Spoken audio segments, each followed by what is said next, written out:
Good morning everyone, स्वागत है आपका मिशन कंपटीशन क्लासेज कानपुर के यूट्यूब चैनल में। चलिए बहुत महत्वपूर्ण टॉपिक डिस्कस कर लेते हैं और टॉपिक है आपके सामने प्रमुख अनुसूचियां। कई बार अनुसूचियों से कोई न कोई प्रश्न पूछा जाता है और रीट के संदर्भ में बहुत महत्वपूर्ण आपके लिए टॉपिक हो सकता है। तो स्टार्ट करते हैं बालकों। चलिए सबसे पहले अगर हम बात करते हैं तो मूल संविधान में आपसे पूछा जाए कि कितनी अनुसूचियां हैं या कितनी अनुसूचियां थी, तो हम बात करते हैं कि मूल संविधान में केवल अनुसूचियों की संख्या थी 8 और वर्तमान में भारतीय संविधान में अनुसूचियां कितनी है 12। अनुच्छेद आप जानते ही हो 395। अब मैं एक बार बता दूं कि अनुच्छेद कितने हैं, थोड़ा सा देख लीजिए। अगर आर्टिकल की बात करें, अनुच्छेदों की बात करें भारतीय संविधान में 395 मूल अनुच्छेद ये हैं। गणना की दृष्टि से देखें तो 467-68 के आसपास आपको देखने को मिलेंगे, क्योंकि मूल तो वही है मगर उन्हीं के अंतर्गत का खा गा करके या VCD करके या फिर 1 2 3 करके इस तरीके से उनको ऐड कर दिया है। तो गणना की दृष्टि से 467। भाग की बात कर ले, भारतीय संविधान के भाग, तो देखिए मूल संविधान में 22 भाग थे मगर वर्तमान में 25 भाग आपको देखने को मिलते हैं। कितने? 25।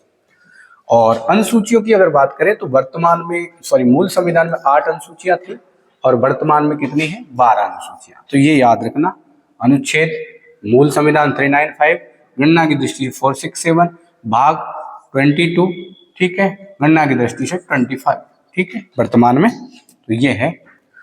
तो प्रथम जो अनुसूची है, पहली अनुसूची में भारत संघ राज्य और उसका राज्य क्षेत्र जिसमें 28 राज्य और 8 केंद्र शासित प्रदेश वर्तमान में है, वो देखने को मिलेंगे आपको। द्वितीय में देखो वेतन भत्ते दिए गए हैं, जो भी पदाधिकारी हैं, ठीक है, उनके वेतन भत्तों का उल्लेख है। जैसे अगर हम राष्ट्रपति के वेतन की बात करें वर्तमान में तो 5 लाख हैं, उपराष्ट्रपति के 4 लाख हैं, इस तरीके से। उसी प्रकार देखो तीसरी जो अनुसूची है, इसमें पदाधिकारियों की शपथ दी गई है। जितने भी पदाधिकारी हैं उनकी शपथ का प्रावधान अनुसूची 3 में है। तो शपथ के प्रावधान याद रखना अनुसूची 3 में, मगर थोड़ा सा ये भी याद रखना, जैसे राष्ट्रपति, उपराष्ट्रपति और राज्यपाल अगर तीनों की बात करें तो इनका है ना उल्लेख तीसरी अनुसूची में नहीं है। इनका देखिए राष्ट्रपति के लिए शपथ का प्रावधान है वो अनुच्छेद 60 में आपको देखने को मिलेगा, उपराष्ट्रपति का आपको देखने को मिलेगा 69 में और राज्यपाल का 159 में देखने को मिलेगा। तो ये याद रख लेना अलग से। चौथी अनुसूची में राज्यों का राज्यसभा में प्रतिनिधित्व है, ठीक है। और राजस्थान से अगर हम बात करें तो कितने सदस्य राज्यसभा में चुनकर जाते हैं? 10 सदस्य। लोकसभा में आप जानते हैं 25 राजस्थान से चुन करके जाते हैं। थोड़ा सा मैं आपको बता दूं कि लोकसभा में ST और SC के लिए जो आरक्षण का प्रावधान है तो वो याद रखना, ST के लिए 47 सीटें रिजर्व है और SC के लिए 84 सीटें रिजर्व है। राज्यसभा की अगर आपसे पूछा जाए कि ST SC के लिए कोई रिजर्वेशन का प्रावधान है तो राज्यसभा में कोई भी ST SC के लिए कोई रिजर्वेशन नहीं है, केवल लोकसभा की सीटों में है। वर्तमान में 47 ST के लिए, SC के लिए 84 है। महिलाओं के रिजर्वेशन की बात करें तो इससे पहले तो नहीं था, मगर मोदी सरकार ने अभी 106वें संविधान संशोधन, ठीक है, उसके तहत नारी वंदे शक्ति अधिनियम पारित करके महिलाओं को लोकसभा में आरक्षण का प्रावधान 33% सीटों पर कर दिया है। तो वो भी याद रख लेना थोड़ा सा, ठीक है। तो ST की 47, 84। और राजस्थान में थोड़ा याद रख लेना, राजस्थान में विधानसभा में अगर बात करें तो विधानसभा में ST के लिए 25 सीट और SC के लिए विधानसभा में 3-4 सीट। ये पूछे जाते कई बार। तो ये विधानसभा का आंकड़ा है, ये लोकसभा का आंकड़ा है। यहाँ लोकसभा की रिजर्वेशन है ST SC को कितना? ST के लिए 47 और SC को 84। इधर विधानसभा की बात करें, राजस्थान में विधानसभा की बात करें तो विधानसभा की अगर बात करते हैं तो ST को 25 और SC को 34, ये याद रखना। अब चलते हैं देखो 5वीं अनुसूची। तो 5वीं अनुसूची वही अनुसूचित जाति, अनुसूचित जनजाति यानी ST SC के प्रशासन में नियंत्रण से संबंधित है, ठीक है। ST SC के प्रावधान इसमें अनुसूची 5 में। उसके बाद 6वीं अनुसूची में असम, मणिपुर, मेघालय और त्रिपुरा, और एक और नहीं दिया है पश्चिम बंगाल का जो दार्जिलिंग क्षेत्र है वो भी इसी क्षेत्र के अंतर्गत आता है। और उसके अंतर्गत जो ST SC वाला जो क्षेत्र है उसके प्रशासन में नियंत्रण से संबंधित प्रावधान 6ठी अनुसूची में है। 7वीं अनुसूची आपके लिए महत्वपूर्ण है क्योंकि यहाँ से प्रश्न पूछा जाता है। 7वीं अनुसूची में संघ और राज्यों के मध्य क्या है? शक्तियों का विभाजन किया गया है, क्योंकि भारत में संघात्मक शासन प्रणाली को अपनाया है। तो चाहे वो राज्य हो चाहे संघ हो, दोनों ही अपनी शक्तियां कहां से ग्रहण करते हैं? भारतीय संविधान से ग्रहण करते हैं। तो 7वीं अनुसूची के बारे में हम बात कर रहे हैं और 7वीं अनुसूची में 3 सूचियों के माध्यम से केंद्र सरकार राज्य सरकार की मध्य शक्तियों का क्या किया गया है, विभाजन किया गया है। और वो 3 सूचियां आपके सामने हैं। पहली सूची है संघ सूची, और संघ सूची में देखो मूल संविधान में कितने विषय थे, 97 विषय, जिन पर केवल केंद्र सरकार कानून बना सकती थी। और वर्तमान में लगभग 101 और ज्यादा भी हो सकते हैं, मगर ये मूल संविधान में 97। राज्य सूची में कुल 66 विषय थे मूल संविधान में, वर्तमान में 61 है। उसका कारण है कि इसके 5 विषय निकालकर समवर्ती सूची में शामिल कर दिए, ठीक है।